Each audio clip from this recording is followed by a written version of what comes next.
Video ini tidak membahas tentang pilkada atau pemilihan kepala daerah, melainkan Pemilu? Pemilu merupakan kepanjangan dari pemilihan umum. Pemilu pertama kali dilaksanakan di Indonesia pada tahun 1955. Lembaga penyelenggara pemilu di Indonesia memiliki nama Komisi Pemilihan Umum. KPU sudah ada sejak tahun 1999. Setiap 5 tahun, Presiden membentuk panitia tim seleksi calon anggota KPU untuk menentukan siapa saja yang dapat melaksanakan pemilu dengan baik, sehingga bebas intervensi dari pihak manapun loh.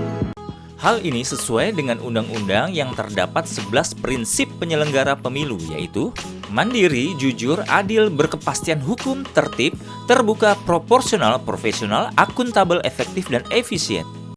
KPU didampingi oleh Bawaslu dan Dewan Kehormatan Penyelenggara Pemilu.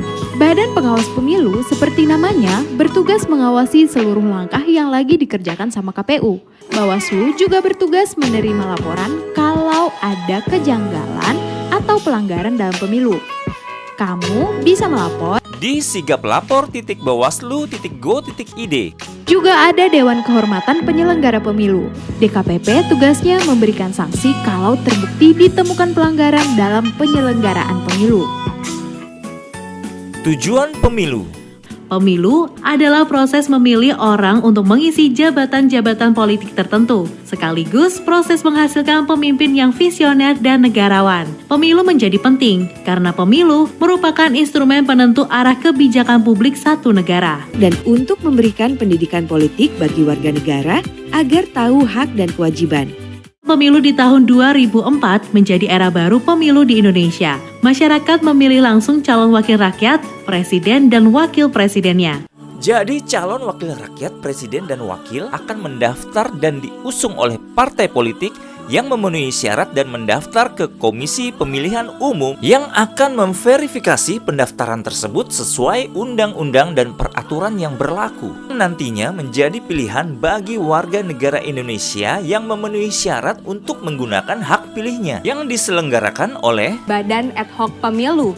Beberapa badan di dalamnya adalah Panitia Pemilihan Kecamatan atau PPK yang melaksanakan pemilu di tingkat kecamatan. Sedangkan untuk di tingkat kelurahan atau desa ada Panitia Pemungutan Suara atau PPS.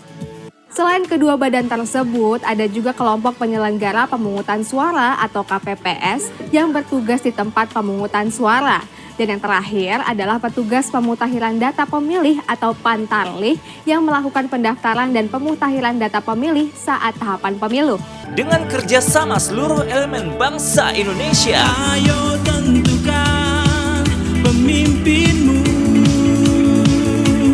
secara langsung, bebas dan rahasia, bertindak jujur serta adil untuk bangsa dan negara.